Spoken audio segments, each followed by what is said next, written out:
Simply called the Shootout, a race inviting Canada's top drivers to run all out for a $150,000 prize fund.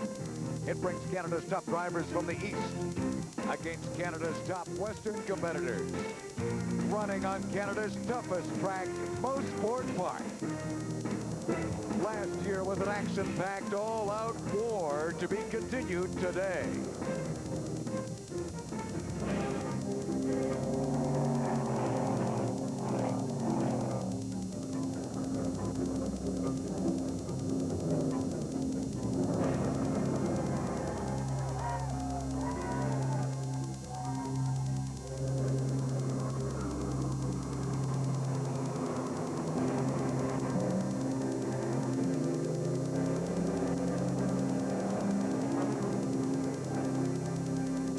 The Players Limited GM Motorsports Series Shootout on TSN.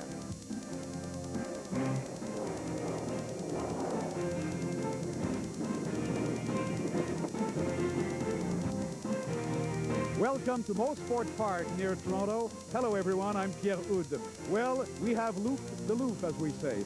We've opened this exciting 1992 season right here in Mosport with Kenny Wilden's victory. Well, Kenny has the championship wrapped up now. And today we are not talking points in the standings. We are talking big money, as we are about to show you this 1992 shootout. And to know more about that, here are Jim Paulson and Pat Gonzalez. Welcome to our final event in the 1992 Players Limited GM Motorsports Series event, the Shootout at Mosport Park. And Jim Paulson, you've been to many of these before. The drivers have completed their Eastern and Western Series, and now they come together for this big shootout. Obviously, by the look of that damage, some of them have not had great luck in the qualifying rounds. In fact, people like Norman Boyer, who finished second in Halifax, ends up at the back of this grid today. But what is interesting, Pat, is the changes that are happening in shootout up front here. Well, the East drivers have dominated over the years. In fact, the only West driver to make it to the podium was Frank Allers. But looking at qualifying, I think there may be a changing of the guard here in the shootout, because two of the fastest three drivers are from the Western Series. Yeah, we're not just talking young lions here. I mean, look at young Jeff Lapsevich, looked so strong in the qualifying round. But we're talking the West are really coming on strong here. And, boy, if you give these guys another year or two, I would think they'd be running on pretty equal ground. They really have become competitive. Well, Wade Lee and Trevor Siebert are right up there, along with Kenny Wilden, who was again the fastest man, as he has been much of 1992. But, Jim, the atmosphere here around the paddock at Mosport, a bit of a bittersweet one. This is the final race in this series that has a very illustrious 7-year history. But I think for some of the drivers, they're going to look back with a lot of fond memories. But I think all the focus, all the attention is on this one big race with an awful lot of prize money. I don't know what happens with that green flag, Pat. I get a feeling you're right. Even the bittersweet is going to disappear, and I'll bet you any money. We end up, everyone just focusing again on straight race action, and I think this one is going to be very competitive today. Well, the drivers from the East and the West are ready to do battle here in the Players Limited GM Motorsports Series Shootout. So now let's take a look at the starting grid. The man from Saint-Agathe, Quebec, Norman Boyer, crashed his car in practice, got it fixed. He'll return at the very back of this grid. Another driver returning after a crash, Duncan Anderson, wrecked his car in Calgary a few races ago, but has returned for the shootout. Ken Leslie from the West competed in a few Eastern events, including Halifax last week. He's back. Ron Schell, he has experience on the circuit, likes the speed here, and he should have a good run. Another Eastern driver with lots of track time at Mosport is the driver of the number 77 Camaro, Paul Mackey. Running a limited number of events this year is Mike Hart, a regular endurance driver. Mike is very much at home on this circuit. Number 6 Firebird of Todd Nickel out of St. Albert, Alberta, a Western regular. He's ready to attack the East. An Eastern Firebird of Robert Stein will start from the 24th position. The 92 Eastern Rookie of the Year, Shane Grossman, will start 23rd, our youngest competitor today. Another veteran of this circuit is Neil Jameson. Neil loves Mosport and the high-speed challenge this circuit provides. Out of St. Albert, Alberta, the black number 7 Firebird of Carl Haar, a steady Western competitor with hopes of a top 10 run today. Sean Grossman has had a great season in 92 and would like to impress here on his home track. Marcus Mahelton, a native of Edmonton, and his Steelcraft Doors Firebird, a young star waiting to shine today. Paul Duckworth began 92 with a spectacular spin and a top 10 finish here at Mosport. Black Beach, Alberta's Ken Staples in the Molly Black Gold Machine with a good qualifying run. A veteran driver, he's ready. Eastern driver Terry Betts has had a podium finish at Cayuga, but is still looking for his first victory. TJ Scranton had a strong qualifying effort, and this member of the French connection looking for an aggressive race at Mosport.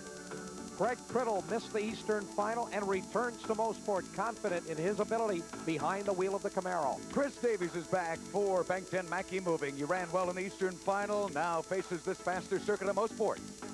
Bill Drossos, the young Western driver who sat on the pole on the Calgary Oval, has had a great year. Tony Morris, a veteran of these shootouts, knows the importance of money and pride. He wants this final shootout. Kevin Dowler ran well in the 91 shootout and ran well here at Mosport. The 92 Western champion Frank Allers ran well in all his previous shootout appearances, should do well today. John Cadman still looks for his first victory in 92. He led the last race here, but was victimized by Moss Corner. Our 91 Eastern champion Rob Fellows had that spectacular crash last year. Rob hopes it'll be a Fellows win in 92. Kenny Wilden has done it all this year with 6 of 8 victories and many new records. He is the Sunoco fastest Eastern driver, posting a new track record. Trevor Siebert, defending Western champion, appeared twice in the Calgary Oval, finished first and second. He's the Mohawk Western fastest qualifier.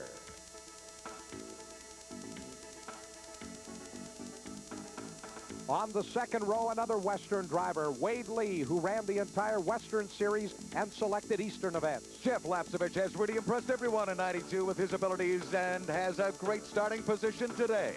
Peter Cohen wasn't sure he would compete at the beginning of this season, but he's done well, including a victory at Trois-Rivières. Richard Spenard is on the pole. He won on the circuit 3 times in 91, comes off a big win in Halifax last week. John Cadman concentrating on the task ahead. There is Trevor Siebert. Among our top Western drivers, Jeff Lapsevich strapping up inside his Camaro. Peter Cohen looking for his second win to go along with his tremendous victory at Trois-Rivières. And, of course, Richard Spenard, a man who has been here from the very start of this season, about to start his very last Players Limited GM Motorsport Series event. The cars are rolling at Mosport. We're just moments away from the start. The Players Limited GM Motorsport Series on TSN is brought to you by GM Motorsport and Players Limited.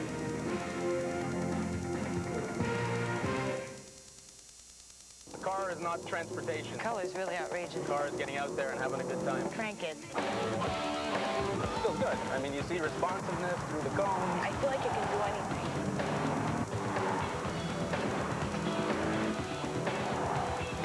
I'm having a blast. This is great. Rock and roll. The heart's starting to beat. You always felt like you were in control of the car. I didn't expect it to handle as well as Find it that you did. could drive it harder and harder, and it still wasn't losing its composure on the track. The car is a fabulous driving machine.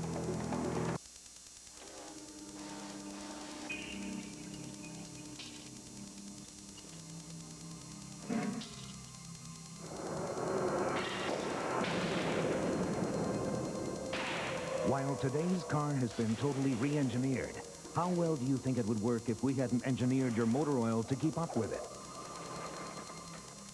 Castrol XLR, the oil engineered for today's cars. Look for Castrol at B's and other retail outlets. This is the party of the year. You can't miss it. You just go down the highway, 2 laps and a right. Party? That guy said left, huh? Left. Pretty sure he said left. He definitely said left. It's a toga party.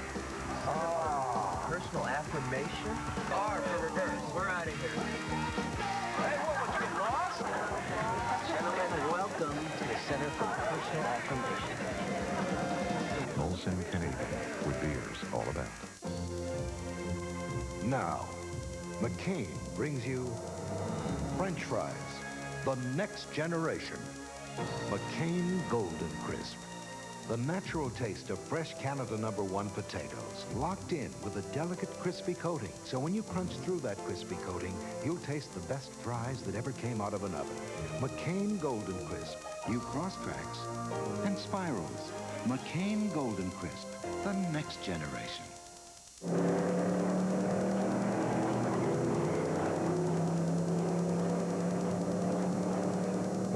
Well, Welcome back. It's TSN's coverage of the final Players Limited GM Motorsports Series Shootout from Mosport Park. And field looking pretty good order as they come through the back of the course, getting set for that start, Pat. And boy, the excitement is building around this course today. Well, Jim, an awful lot of cash on the line as we look at the Western final point standings. Heller's out on top, 421 points. Just ahead of Kevin Dollar at 409. Here's the Eastern standings. Kenny Wilden taking up with 788 points. John Cadman Jr. ending up second, 656. 4 names, with the rest, of course, in those top 5 that we really got to keep an eye on here today as we get set for this start. Well, let's take a look at this track here at Mosport. Off the start, you go downhill through turn number 1 in 4th gear. Drivers will use every inch of the racetrack right out to that outside speed curve. Then it's acceleration up over the hill and into turn 2. One of the most exhilarating corners on this racetrack. Just a little bit off camber. You tuck tight in on the inside and drift right to the outside of the racetrack. Quickly to the left side of the track to make your way into turn number 3. You go through here in 3rd gear and at about 150 kilometers per hour. Then onto the short chute as you begin your run down towards turn 4. This is the turn under the Players Bridge. Flat out as you go down there, and then it's uphill into the tightest, slowest, but most difficult corner on the track, Moss Corner, through 5A, now through 5B. Very important to get through here quickly and with a lot of momentum, because you'll carry that momentum all the way up the Andretti back straightaway. Drivers will shift to about 3rd gear at this point, then catch 4th gear as they work their way through what is turns 6 and 7 on the racetrack, no more than minor bends in this back straightaway. Then reaching 200 kilometers an hour, then about 215 topped out at the crest of the hill. Braking carefully into turn 8, carrying tremendous speed into turn 9. The left-hander, this is the S's here at Mosport. Then downshifting to 3rd gear through into corner 10. And very important as well to carry speed out of this final turn and back onto the front straightaway to complete a lap. 3.957 kilometers, a minute and 39 seconds on the clock. 25 laps of that they'll have to run today. Richard Spinard in charge. Look at that, a little tapping, in fact, as they come through and get the green flag, and this race is underway. This is the Shootout in 92. Gorgeous day here at Mosport. The field charges in a turn 1. Spinard has the lead. There you can see 3 wide as they run through turn 1. Frank Aller's right in the middle of a big scrap back there. One of the cars just about running off the racetrack. Spinard, your leader, as they run through that oil-dry powder, really stirring up a big cloud of dust. That a result of a blown engine from a Players Atlantic car earlier on the weekend. But in Spinard leading them through turn 3. There you can see this tremendous field winding its way through turn 3 here at Mosport. Richard Spinard, your leader in that black Motormaster Camaro. Then it is Jeff Lapsevich in the yellow Mr. Loop car. There is Kenny Wilden as he tries to move up into Moss Corner. It is Spinard. As Bill Grossos, number 27, got into it just about right. Nice job of gathering it back up. They had on the Mario Andretti back straightaway. Spinard, your leader. Lapsevich holding on a second. Then it is Cohen, Peter Cohen in 3rd, and then Wade Lee 4th. Boy, look how aggressive young Jeff Lapsevich is. Again, in memory of his brother Joe, he's running the yellow equipment. He has a go at our race leader, Spinard, and Jeff may get by. No, Spinard gives him a little elbow, hangs out of the lead, coming through the S's. And will they hold that way coming back into the back straight? I tell you, this is already exciting up front, and Jeff is not giving up here. Lapsevich putting on a great charge. Very difficult to make that pass up to the outside as we look at the field coming through to complete lap 1. But Richard Spinard continues to lead it. Jeff Lapsevich in 2nd on the inside. That is Wade Lee side by side with Peter Cohen. The 2 STP-sponsored cars running door handle to door handle. And right behind him we ride along with Kenny Wilden in the number 17 Pringle Slick 50 car. There is Peter Cohen. Oh, and Wade Lee, and Cohen just about got into it right in front of Kenny Wilden. Some incredible action here in the early going. If Kenny Wilden is wise, he may just watch this for another segment of this track anyway. No point in attacking this war that is happening directly in front of him. But the SDP team members from East and West, and this is Wade Lee that we're looking at, by the way, number 79 out of the West, are holding Kenny up just a little bit right here. I don't think he wants to have a go at them No, not even in quarter 5. Peter Cohen, number 46, holds that third place spot. Wade Lee right behind him.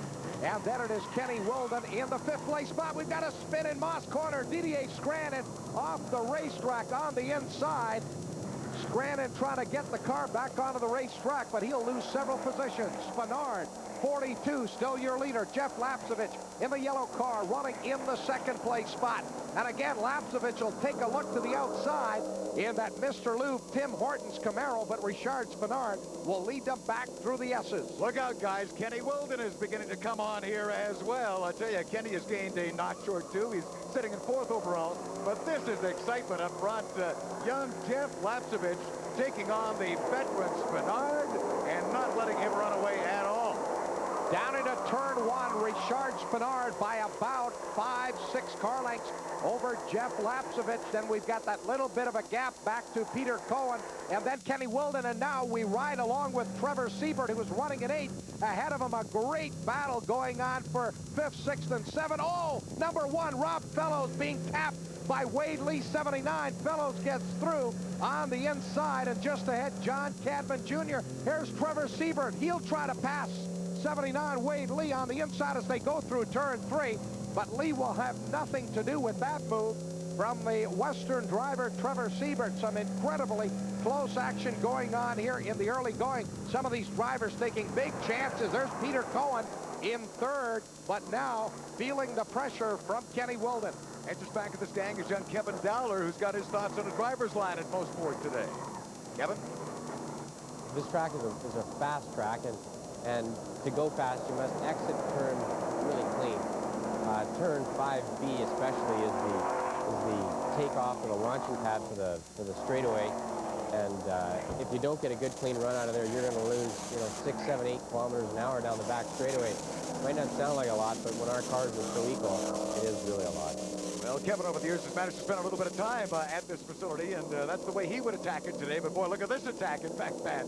Kenny Wilden, number 17, at the end of the back straightaway. Oh, Wilden just about sideways coming through turn 9. Kenny up into 3rd now in that Pringle Slick 50 red Camaro. Right on his rear bumper, though, is Peter Cohen, the leader. Spinard, followed by Lapsevich. Wilden now up into 3rd. Oh, Bill big Drossos. spin. Yep, he spun out number 27, Bill Drossos, one of our top Western competitors. In fact, running well earlier. Here's a replay on that, Pat. Well, it looks as though Chris Davies may have tapped Bill Drossos in the back as he was coming on the pit straightaway. Drossos spins the car around. Davies has to go up onto the grass to get around, and then he finally is able to get the car straightened around before heading for that pit wall. Spinard, 42, in that black Motormaster Camaro, your leader. Lapsevich in 2nd. Then it is Kenny Wilden, followed by Peter Cohen in 4th as they come into the chute, and now up into that 5th place position. Moving up quickly is the 71 car of John Cadman. So Cadman is one of the drivers on the move. Number 1, Rob Fellows, currently holding on to the 6th place position. So on the back straightaway, you look at the front running group. Spinard, followed by Lapsevich. Then it is Kenny Wilden, Peter Cohen, John Cadman in the 2nd of the Motormaster Camaros, and then just a little bit of a gap to the next group that involves Rob Fellows along with Trevor Siebert. Now, in most of our major race events, you would expect them to kind of settle down just a little beyond the start in some of these mid-race laps, but this is shootout time, Pat. We're talking an awful lot of money that they're competing for, so I think we're going to see a sprint tempo throughout this entire event. Certainly, Spinard is not backing off. He can't. Young Jeff Lapsevich has got him going at full tilt here, and Spinard is not going to rest for a moment.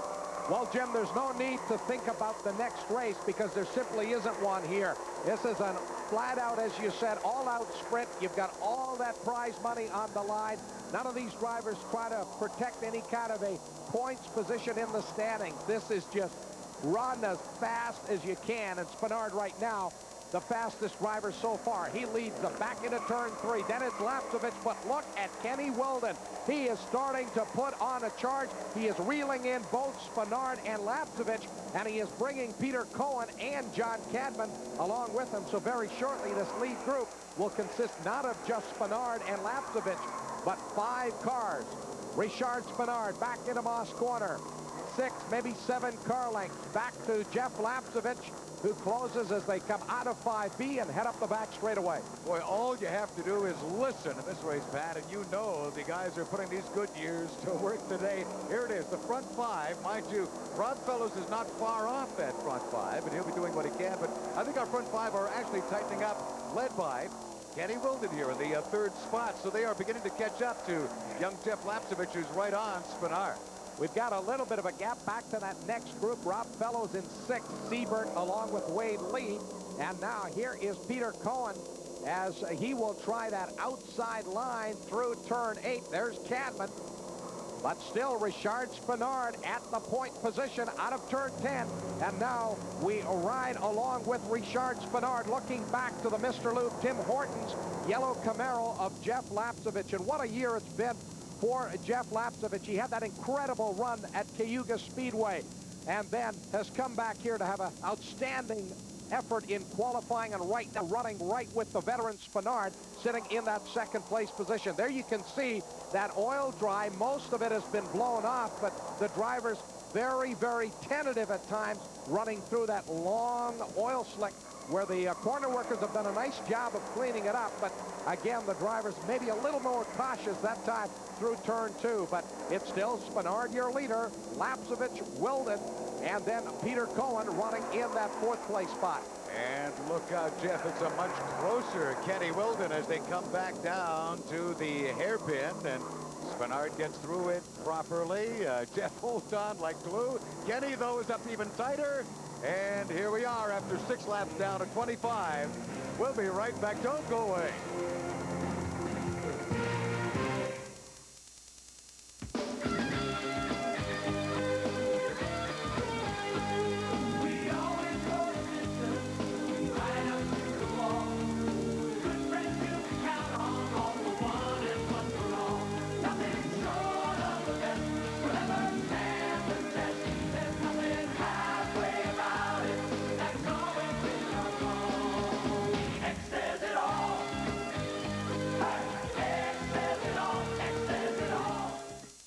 Some people may not think I'm the world's greatest actor, but I am the Sarah Bernhardt of car movies. I know cars, and I know Quaker States. Nobody protects your engine better. Against wear, against sludge, Quaker State is one tough motor oil. What?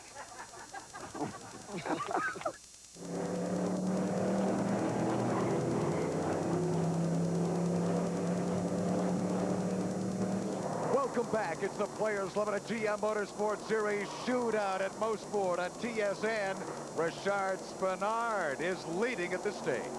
The racing has been nothing but outstanding. Here goes Lapsevich trying to get around Richard Spinard at the top of the hill. Again, Lapsevich will look to the outside as they go through turn 8, but no, again, Spinard will hold him off. That outside line off the end of the back straightaway just has not worked for Jeff Lapsevich, and that'll bring Kenny Wilden a little bit closer. In fact, Lapsevich, big slide. Here goes Wilden on the inside. Yes, Kenny Wilden up into the 2nd place spot. Peter Cohen right behind him as Lapsevich made that mistake going through the S's, and Wilden will go through in a second. He'll take Peter Cohen with him as he takes over 3rd.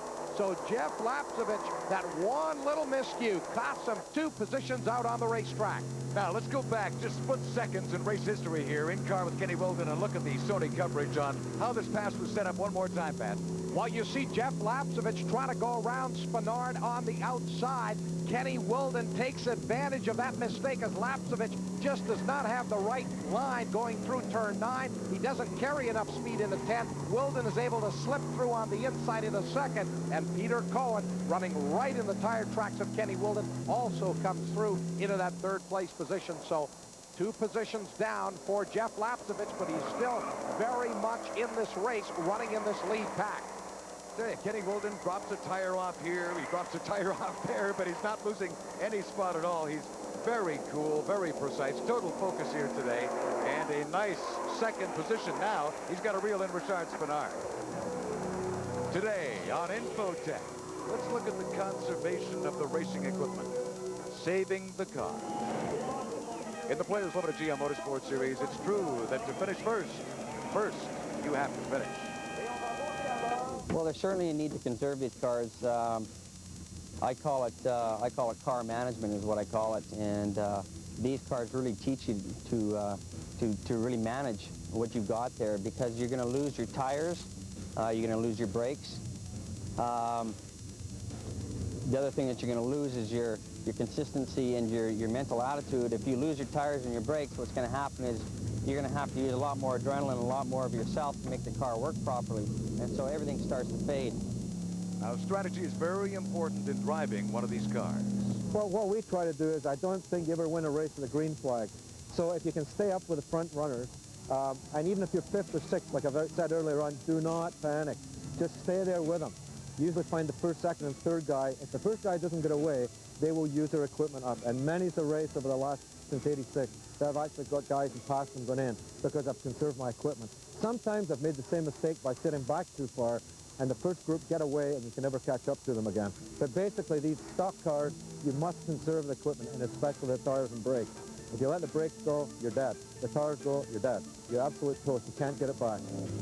Conservation, it's a key to winning a player's GM race. Well, to conserve these 3,400-pound GM street cars, the number one thing is consistency. I go out and I challenge the track and the other competitors real hard at the beginning of the event, a little mid-race stint, and hard at the end.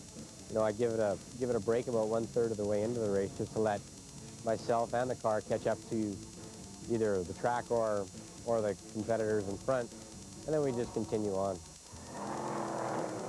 Well, the cars are marvelous, but you want to save them as much as you can in the midst of these race events, Pat, and I don't know if there's much conservation going on in front here, though.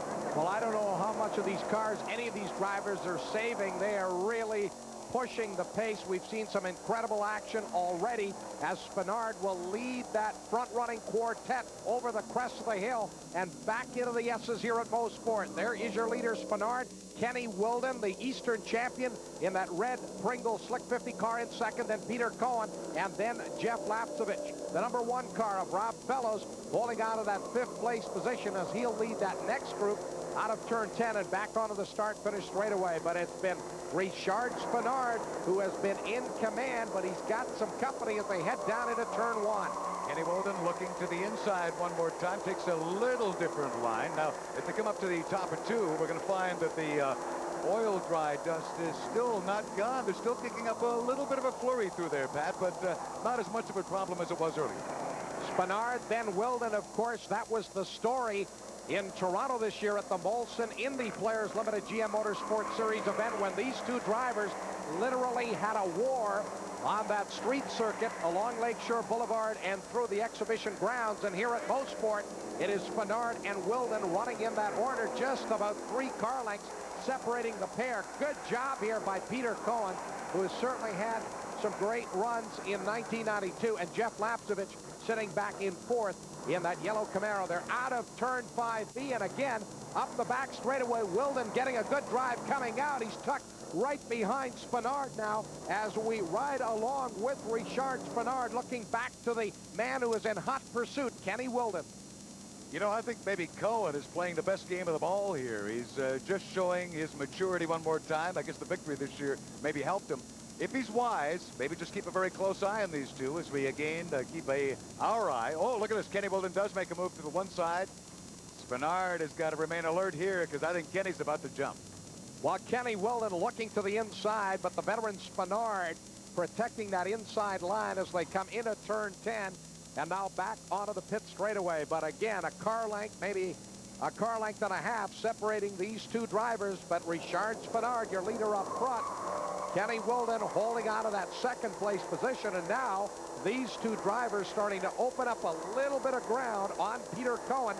Richard Spinard, your race leader. Kenny Wilden in 2nd. Peter Cohen still running in the 3rd place spot. Jeff Lapsevich is 4th. Rob Fellows rounds out the top 5. And look out, there's 1 or 2 of our competitors having a bit of a problem here in Mosport. So already these race leaders are dealing with some back markers. They got to be careful in those passing procedures. Look at Kenny, right up and under literally the bumper of Richard Spinard. And Spinard using all of the racetrack and then some, getting his car right up onto those speed curbings under the Players Bridge. Spinard stretching it out now, 2-3 car lengths. Again, Kenny Wilden under braking up into Moss Corner will park it right on the rear bumper of Spinard's Motormaster Camaro. There you see, time and time again, Wilden is just getting a tremendous drive coming out of turn 5B. And Peter Cohen now has made up a little bit of ground. Lapsevich, and now we've got a pretty good scrap back there for fifth, as Trevor Siebert now has closed on Rob Fellows. But the focus of our attention, this race for the lead between Spenard and Kenny Wilden, and now we ride along with Kenny Wilden as he tries the outside move on Richard Spenard that Lapsevich tried a couple of times. He can't make it work either. Spenard will hold out of the lead as they head for turn 9. I think what Kenny Wilden is trying to do here is force an error out of Spenard. I don't think that's an easy chore at any time. He's watching Richard's braking procedure here very carefully. Gets him over on the curbing. Now, Kenny thinks maybe on the front straight I'll have a go. Kenny takes a look down on the inside. Spenard says no, thank you, and slams the door shut. Wilden trying to carry that speed out of turn 10 on the pit straightaway and carry that momentum through turn 1. Not able to get around Richard Spenard, who continues to hold his black and red Motormaster Camaro up front. There you can see the drivers and Spenard as well, using every little bit of this racetrack. Peter Cohen still holding third and very much in this race, as is the fourth place driver, Jeff Lapsevich, in that yellow Mr. Lube Tim Hortons Camaro. Again, Kenny Wilden has a look to the inside. He'll stay to the inside as they come back down into corner number 5. Could this be the key here? Kenny pokes his nose. No, look at this. 81. Neil Jameson goes astray in the midst of all this race activity. Neil will try to get that straightened out, of course, and get back in the race here if he can, Pat. Neil Jameson spinning in turn 1 and throwing some dirt out onto the racetrack as we look at this lead battle on the back straightaway. And look at how close Kenny Wilden is to Richard Spenard, virtually right on top of his rear bumper. And Wilden now will move to the left side of the racetrack as they go into turn 8. But no, Spenard just shuts the door, and Wilden will have to again tuck in. Wilden trying everything he can to get around Richard Spenard, but Spenard wanting to hang on as long as he can here to the lead. Out of turn 10, they move onto the start-finish straightaway right up onto that speed curve. And there is Wilden again looking on the inside. No, Spenard will hold his line and lead him out of turn 1. There's that dirt that Jameson threw up onto the racetrack when he spun moments ago. And Spenard and Wilden hitting it for the first time. Richard Spenard down to the bottom of turn 2 ahead of Kenny Wilden. Peter Cohen runs third, and Jeff Lapsevich holds that fourth place spot. Now look out, this racing group are coming up on more of the back markers. The most dramatic moves in this track are being made by our second place man, number 17, Kenny Wilden. Look at this, a frantic way from Paul Duckworth saying, no, guys, go on by that way. They do. They take it on the inside of the track. So Paul is no problem. And again, they come down the chute into corner 5. What will Wilden do here? Kenny Wilden again looking on the inside of Spenard, but Richard right now driving what is really a defensive race.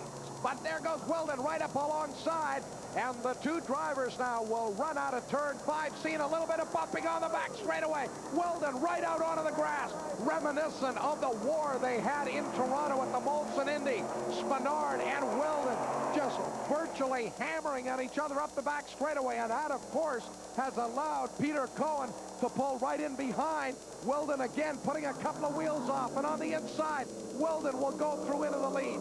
Spenard into second, and Cohen runs third. Incredible action, Jim. Actually, the big decision that Cohen had to make here is, who do I follow? Do I follow Spenard? Oh, look at this. Spenard gets right into Wilden. Wilden a little sideways. Spenard rubs and brushes him one more time. No, Wilden will not give up. He wants to lead this, definitely. He does. Into the front straight. Now look at Jeff Lapsevich make a move on Cohen. No, he backs up.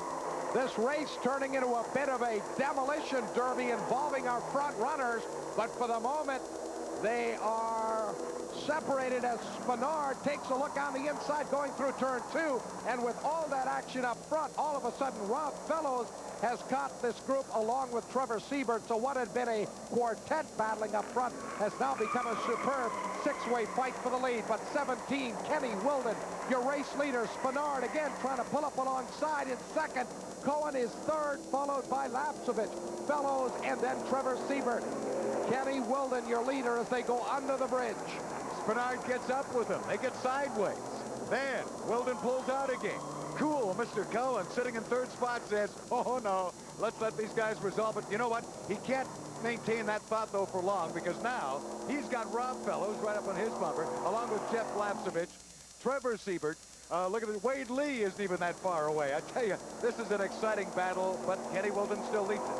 While our freight train of Camaros heads up the back straightaway, Kenny Wilden running up front, Spinard, Cohen, and then the rest of the group. Now, on this week's Chronos, we examine the cost of racing in the Players Limited GM Motorsport Series. There's no denying that motor racing is a very expensive sport. The Players Limited GM Motorsport Series always tried to offer a competition where the best driver, rather than the biggest budget, would be able to win. That was the original formula that attracted these 40-car grids of Camaros and Firebirds, but as the series and the teams have matured, inevitably, costs have risen. The cost of a crew to prepare and maintain the equipment.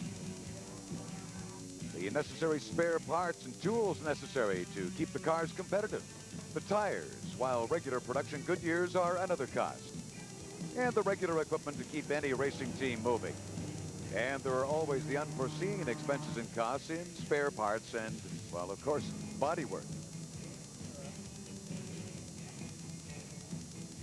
Some of the major costs that people don't realize in racing are the not just the cars and the parts themselves, but the accommodations and the transportation are the major cost components that I've found this year. Fortunately, we have transportation equipment, but still it's very expensive, and therefore we've teamed up with some other people to transfer their vehicles around also. And of course, these GM products need regular care and maintenance. Most commonly is brake pads, rotors, and lots of tires. So other than that,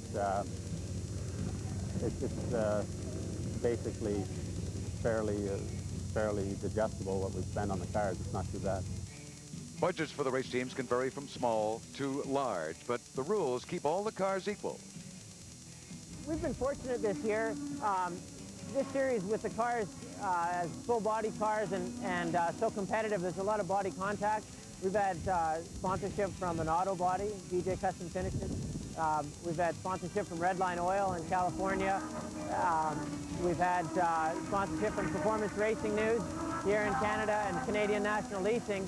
And they've all helped to offset the cost because it's quite an expensive undertaking to do it properly, to keep fresh tires on the car and good parts in the car at all times. So we've been fairly successful as the year has progressed in adding sponsorship to help cover the cost, because we're certainly far from being one of the highly budgeted teams, but I've been able to generate enough sponsorship interest and sponsorship revenue that it's covered most of the cost of running this year. Generally, a well-prepared medium-sized team can be very cost-effective and competitive. It doesn't take a lot of work on the cars compared to, let's say, a Trans Am car or something like that, but it is a good tribute that the lower budget guy can come through sometimes. I was there at Toronto. If I hadn't been hit, I'm pretty sure I would have been in the top 3. And then again, Montreal, but that was really driver fatigue. But other than that, I really think that this series is very good for this sort of the lower budgeted team to come out in the clinch. Kenny Wilden, number 17, continues to lead our $150,000 shootout here at Mosport. As he comes up to the start-finish line, Wilden just a couple of car lengths ahead of Richard Spinard and Peter Cohen, followed by Jeff Lapsevich in the number 32 yellow Camaro, and then Rob Fellows in car number 1 rounds out the top 5. The only Western driver able to run here with these Eastern fast guys is number 33, Trevor Siebert. He is in 6th, the last car in this front-running group as they work their way through turn 3.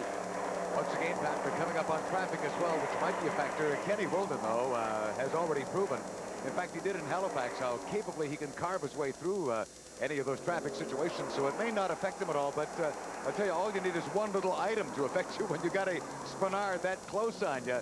You don't want to bobble it for a second. Now, it could happen here in corner 5. Will the train maintain? Well, so far it does, coming out of 5B, and again back up onto the Andretti straightaway. Here's where they'll get some speed.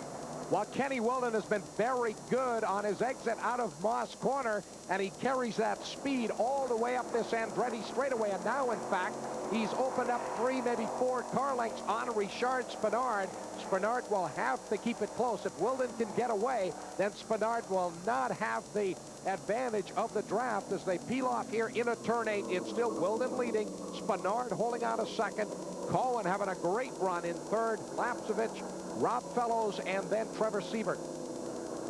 Here's Kenny Wilden, flings that rear out almost again, but boy, he has got the car set up beautifully for Mosport today. Takes that tight line again on the inside, heading down the back straight, and 12 laps are done. Kenny Wilden, who's dominated this year, looking good in the shootout. We'll be right back. The real test to the cars comes in the wintertime. This is nice. I wasn't leaning back and forth. The braking system is just amazing. The car wasn't rocking. Things weren't rattling. I hate that. It can do the same things as my car can do. It was great. And mine is an all-wheel drive. You need peace of mind. ABS system. I wish I had it on mine. I like this car. I'm still smiling. You know how I tell that car? I'd say to them, take it on a test drive. I'll be honest with you. I didn't expect this car could do the things it did.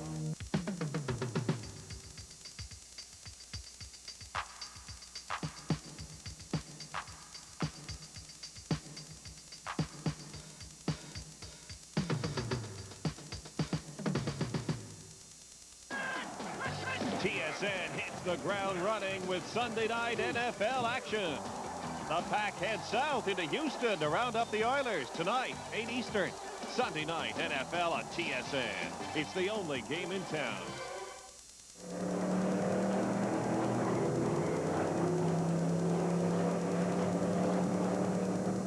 Welcome back. It's the $150,000 Players Limited GM Motorsports Shootout on TSN. Kenny Wilden has got the lead now. Well, Kenny Wilden, who totally dominated the Players Limited GM Motorsports Series East this year, winning the championship, is trying to take the lion's share of that $150,000 as he works through turn 8. Spenard, Cohen, there is Jeff Lapsevich, and now Rob Fellows moves up to challenge 33. Trevor Siebert still hanging right in there. So as we look at the East-West confrontation here in the shootout, this front-running group of 6 consisting of 5 of our top East drivers, and only Trevor Siebert has been able to run on the pace. But it's Kenny Wilden, your leader up front, and there goes Rob Fellows on the inside of Lapsevich. He'll take over the 4th place spot. Trevor Siebert also going through on the inside. Jeff getting out onto the grass, and he'll drop back into 6th. To me, that's an awesome sight to sit here and look at Rob Fellows, the reigning champion in this series. Trevor Siebert, the reigning champion of the series. Yes, both have lost their titles this year. They want this shootout maybe just to regain at least a little bit of pride back. Well, there's Siebert up into the 5th place spot. Fellows just ahead of him. And of course, Rob, who I'm sure is not happy with the results here in 1992, would like to end the season with perhaps a win. But right now, he's going to have to get around this man, Kenny Wilden, as he works through turn 5B, beginning his run up the back straightaway. And at the halfway point in the shootout, it's Kenny Wilden, the Goodyear mid-race leader. The Goodyear Eagles are Kenny's for this last run of the year. And right now, Kenny Wilden with a lead that is expanding over Richard Spenard as we look at the rundown through the entire field here at the halfway point. There's Trevor Siebert, so things starting to settle in just a little bit. Wilden has opened up about 10, 12 car lengths on Richard Spenard, and Kenny now trying to run away with this shootout. Spenard trying to keep it close. Cohen followed by Fellows, Siebert, and then the number 32 car of Jeff Lapsevich as we continue with our rundown of the entire field. Todd Nickel. There is the man in 20th, our Eastern Rookie of the Year, Shane Grossman, one of our top Western drivers, Carl Haar. But up front, it is Kenny Wilden in that red number 17 Pringles Slick 50 Camaro. And Wilden, as we said, who had just a marvelous season, would like to put the icing on the cake here with a win in the shootout. It would be his very first shootout win ever. To me, interesting to note, Terry Betts back in 13th place of all things. Tony Morris here sitting in 11th, and John Cadman Jr., 10th overall. Some of those front runners really not having a good time in this shootout, Pat. Well, it is as we look at the cars come into turn 4, watching those drivers negotiate turn 2. It's still got to be a little bit slippery there from the oil dry that was put down much earlier this weekend, a result of a blown motor in one of our players' Atlantic sessions. And here is Kenny Wilden right now, pretty much by himself. Spinard has got some catching up to do. Richard still within contact of Wilden, but he doesn't want to let him get any further ahead. Otherwise, he may just end any chance of catching Wilden. A little bit further back, Wade Lee there in the STP Camaro. He runs in 7th as many of the cars have already been lapped. There's Duncan Anderson. He runs a lap down. Now we see the Motormaster Camaro, Frank Allers, number 12. He is 8th. Then Craig Priddle, and then it is 35. Kevin Dowler running in 10th. There is Terry Betts. A disappointing run for Terry. He is in the 11th. And right behind him, the Sony car of Mike Hart. And today on Profile, we look at Mike Hart's Sony teammates. Paul Duckworth. In 1991, Paul entered the series as a rookie, learning how to drive these challenging cars. But in 92, he's back with confidence. I think really the major difference has been the confidence factor. Last year, although I had a lot of time in the car, I struggled to be comfortable in the car. But this year, I've really felt like I was in command of the car, as if the car and myself were working as a team. And that is really the way to go. And there's been a couple of drivers that run real close to the front. Specifically, Kenny Wilden has helped me a great deal in my progress, trying to pass on to me the little minor tips that can make the difference between running 10th and running 5th. Paul's skills have flourished in this extremely competitive environment. I really think the key to the competitiveness of the series is definitely the respect that other drivers have for one another. It's a case where, okay, yes, you're visibly faster than me, but, you know, we're working with the same car and we're working towards a common goal. We all want to run competitively and we all want to be near the front. And the guys at the front are certainly up for the challenge of our competition, so they're always willing to give us a hand. Paul is pursuing his college career. He's trying to balance it against a busy racing schedule. It certainly is difficult balancing your time. I suppose prioritizing is essential. You have to decide, am I going to race or am I going to commit myself to school? Really, at this point, I'm totally committed to school, trying to get my education, and racing is something that I do primarily as a hobby, but I would one day like to make a career out of it, so it's great for me to get as much time as possible in the car. Paul's had a busy 92 season. He's had some impressive finishes. Now, how does he judge his performance? It's funny that you mentioned that. It's really, I think it comes down to a situation where it's the same sort of thing in your love life. It's not necessarily getting what you want, but it's the thrill of the chase. And I set some pretty high goals for myself this year. Wanted to run near the front or as close to the front as possible and perhaps make it to the podium. I haven't done that yet, but I've certainly been close enough to even frighten myself. And I'd certainly look to run near the front in the shootout. Paul Duckworth, personable young man, not running in front today, though. In fact, in a fight for 14th right here, Pat.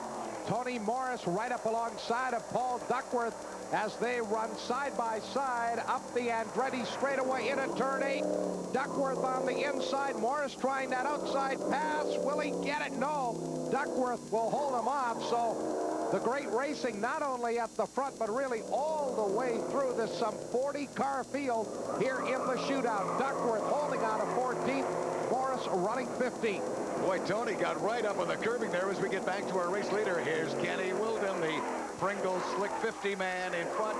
There's, of course, Peter Cohen sitting in 3rd spot. Right on Peter. Look at that reigning champion, Rob Fellows. He wants to do something impressive. It has not been a great year. He'd love to have a great shootout today, Pat. Well, Rob Fellows running in that 4th place position all over Peter Cohen. 20 laps are down. 5 remain. Kenny Wilden leads. We'll be back. When you first look at it, you see speed. It looks fast. It's really sharp. The dash is like Boeing 747.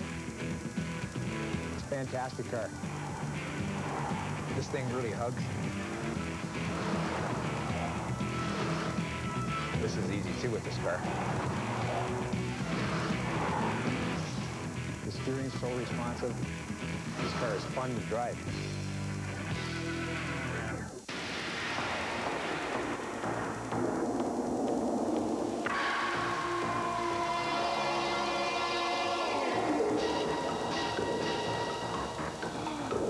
With enough heat and friction to weld metal, the only thing that keeps today's higher revving, hotter running engine from grinding to a halt is the oil you put in it. Castrol XLR, the oil engineered for today's cars. Look for Castrol at these and other retail outlets.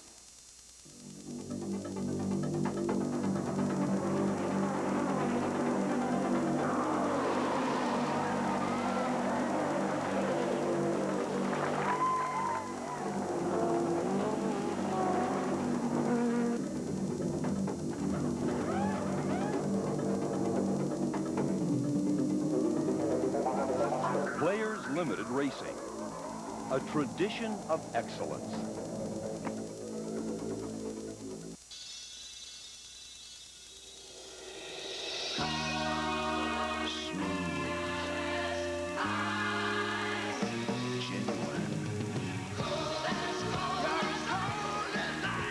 Always cold filtered. New cold filtered Miller Genuine Draft. The Mosport. Get out of the old. Get into the cold.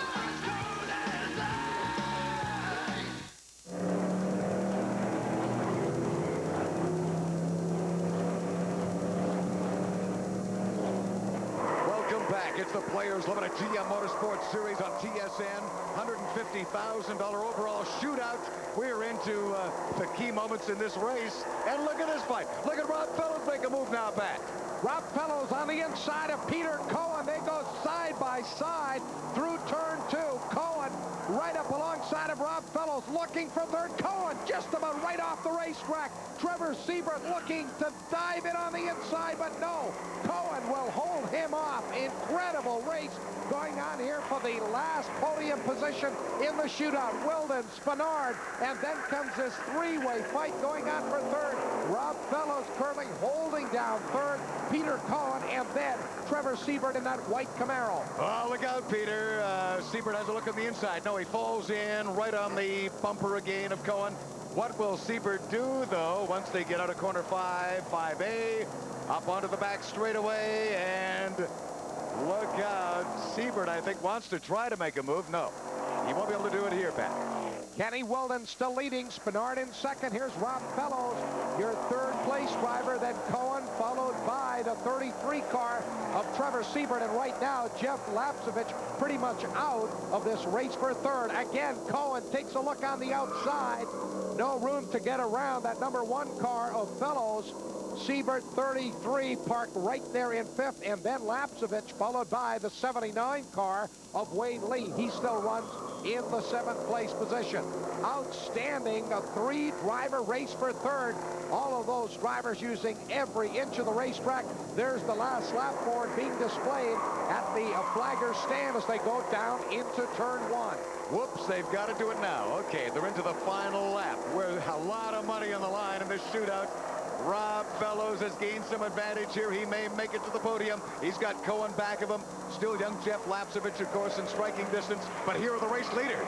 Well, this has been so much of the story in 1992 in the Players Limited GM Motorsport East Series. Kenny Weldon and Richard Spinard. Here is Weldon through turn 4 now for the final time under the bridge. Spinard in that 2nd place position. Up into Moss Corner. There's slower cars ahead of Weldon and Spinard as they head out of turn 5B and up the back straightaway. So Kenny Weldon has the advantage here. There is traffic, though, that could be of some concern as they come for that checkered flag. Kenny's going to have to be cool. But he can't be that cool. Not when you've got Richard right on your bumper. And now, for this 3rd spot on the podium, is it going to be Rob Fellows? He's got Peter Cohen on him. Trevor Siebert in striking distance. Jeff Lapsevich and Wade Lee are not far away. And Cohen makes a move. Peter Cohen right up to the outside of Rob Fellows as they crest the hill side by side. Fellows try to hold on to third, and he does. Cohen will take another run at him. He tries to put a wheel on the inside as they go into turn number 9. There's Kenny Weldon out of turn 10. The checkered flag is out. Kenny Weldon wins the shootout. What a year for Kenny Weldon. Oh, look at this. Rob Fellows is, oh no, the rear of the car it's destroyed, Pat. He has gone into the guardrail. He's hit the concrete wall. What happened? Maybe we can get a replay. At least he gets to the checkered flag, so Rob finishes the race. Here's the replay. Well, these two drivers battling for third as they come out of turn 8 into 9, and oh, there was Cohen and Fellows getting into it in turn 9. It just looked as though Cohen tried to squeeze through on the inside. And there is the car of Rob Fellows parked after taking the checkered flag. But there is the big winner. Kenny Weldon celebrates. There's our top 5 from the shootout. That completes our top 10. What a year it has been. We just haven't gone wrong all year. And it's a nice way to end off the season. And it's nice to be, it's sad, but it's nice to be the last winner, last champion of the series. And hopefully we'll have another series going next year. Well, Richard, you won the very first race in this series back in '86. You won the last one at Halifax, and you had another great run here at Mosport. Thank you. It was a pleasure. I'd like to thank Players Limited, GM Motorsport, MotoMaster to support that series. It was the greatest series that I competed in. So Kenny Weldon caps off just the magnificent 1992 Players Limited GM Motorsport Series by winning the shootout, and he'll take home a $10,000 check for his efforts. For Pierre Oud and Jim Paulson, I'm Pat Gonzalez. We hope you've enjoyed the entire 1992 season. So long from Mosport Park.